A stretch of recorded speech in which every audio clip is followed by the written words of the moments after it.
Olá! Hoje, como sempre, o nosso começo básico, né? Lembro que a química era aquela ciência que estuda a matéria. E essa matéria era formada por átomos. Hoje nós vamos abordar aspectos quantitativos desse átomo, começando pela massa do átomo.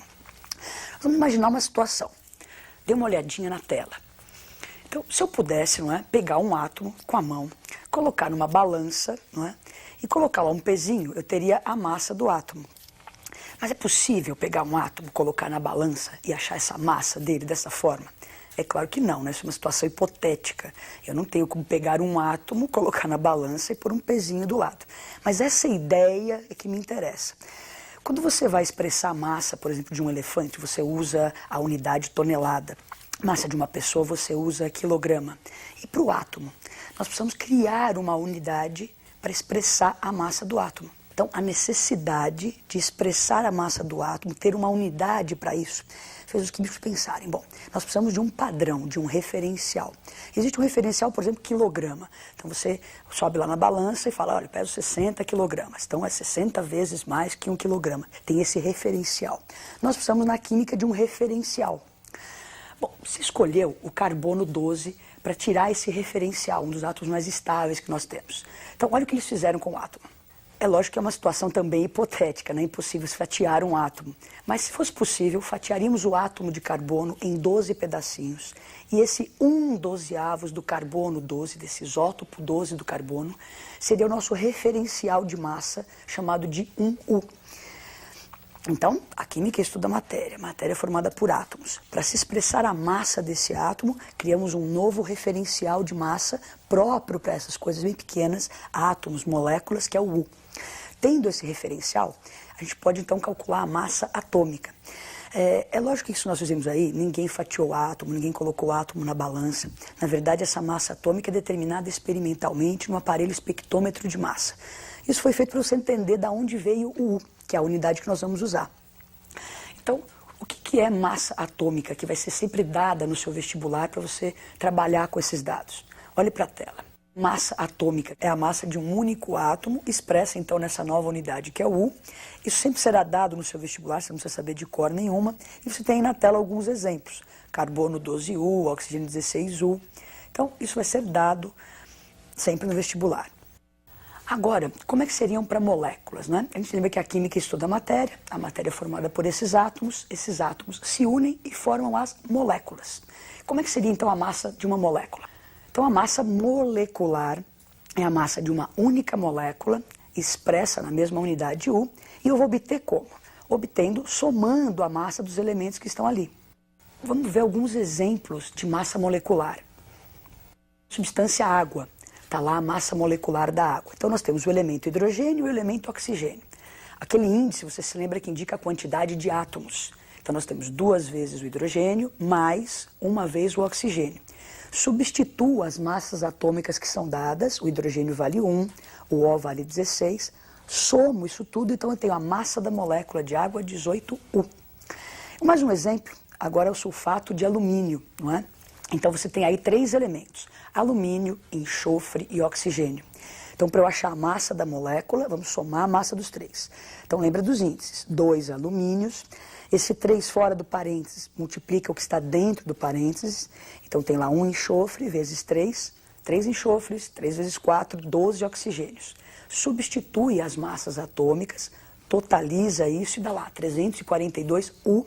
Então você acabou de calcular a massa molecular do sulfato de alumínio. Agora essas massas expressas em U, será que elas, assim, no meu dia a dia, vou a um laboratório, vou trabalhar com água, com sulfato de alumínio, eu consigo mensurar 18U de água? Então os químicos fazem lá uma receitinha. 18U de água. Não é possível, porque é a massa de uma única molécula. Isso não é mensurável. Então nós temos um problema. Temos massas de átomos, massas de moléculas expressas nessa unidade própria para isso que é o U. Só que essa unidade não é mensurável, não dá para eu trabalhar com ela no meu dia a dia. E se você pensar em você fazendo um alimento na sua casa, vou fazer uma torta, então eu preciso de quantidade de farinha que eu possa medir, não em quantidades hipotéticas. Então 18U não é possível medir. Então os químicos têm um problema. Daí eles analisando, observando aí a natureza, olha o que eles viram aí, uma criança, né? Dá uma olhadinha na menina lá, animada, comendo aqueles confeitos de chocolate, não é? E você nunca põe um confeito só na boca, né? Tá a menina animada, vários. Aquele que você come pipoca e tal. Vários para você sentir o gosto, não é? Os químicos olharam essa cena e falaram, nossa, olha que interessante. Aquele confeito é pequenininho.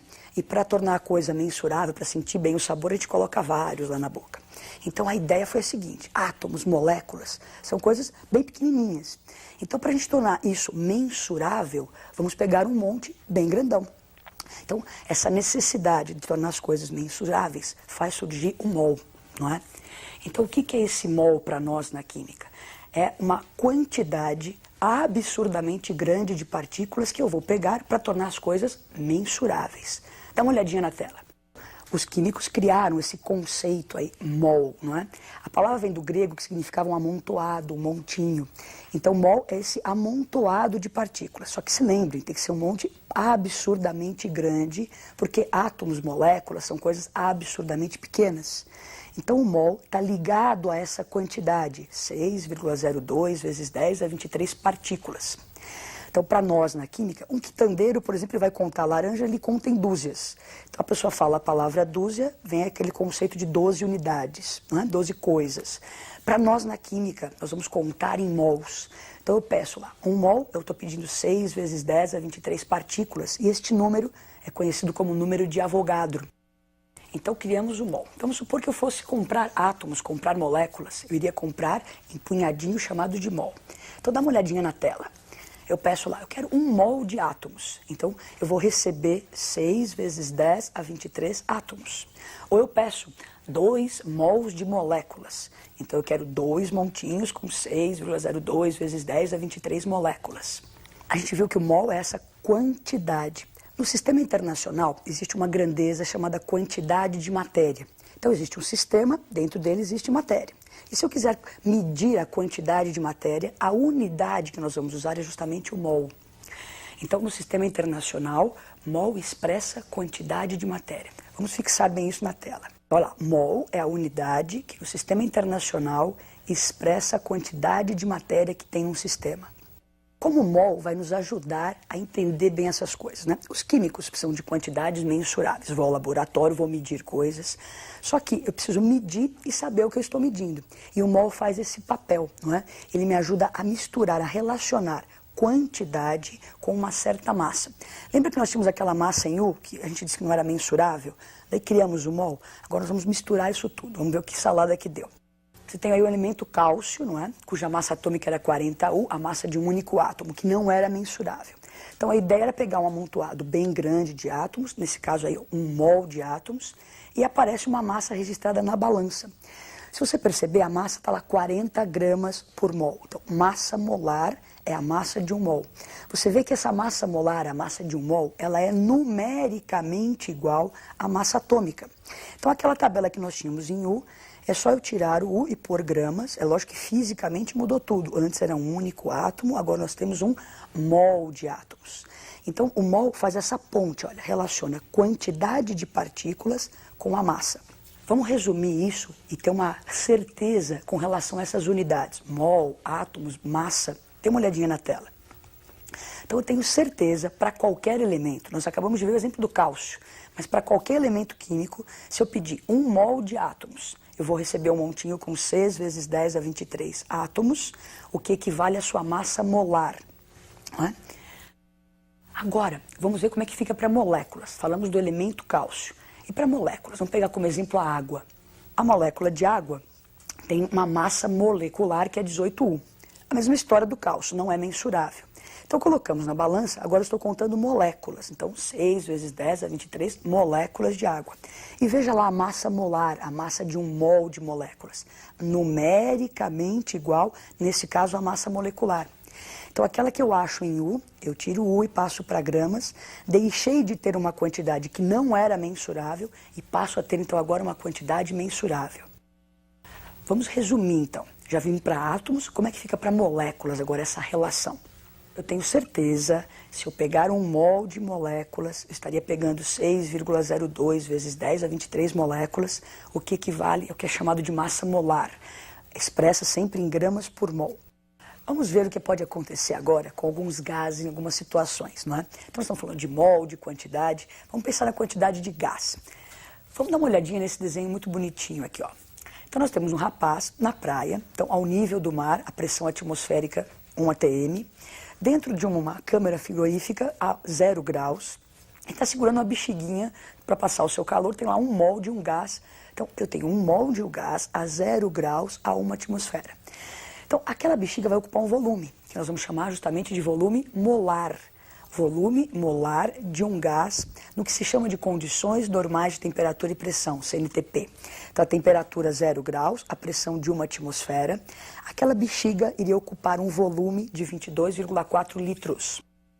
Então, sempre que nós tivermos gases nessas condições normais de temperatura e pressão, o volume molar, o volume de um mol desse gás, será sempre 22,4 litros.